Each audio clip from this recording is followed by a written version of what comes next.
Ayan, lagyan ko na po ng sabaw. Nabawasan natin ng gulay. Set aside ko muna itong vegetable. Lalagay ko na po itong 8 ounce na vermicelli. Lagyan na po natin. Kasama na po yung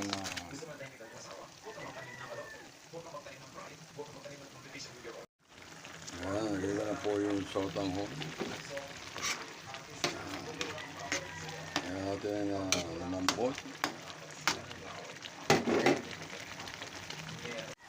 Ayan, malambot na po yung sautanghon. Okay na. Pwede natin ibalik yung ito side natin. Balik na po natin. Yun. Masarap po sa pancit, yung maraming gulay. O, di ba? Healthy, walang meat po ito. No? Ang halo nito, kikiam lang at saka manok. Ayos na po. Niluto na po yan. Ayan na po yung ating isadong sautanghon. Okay. Paano pa natin ito sautanghon?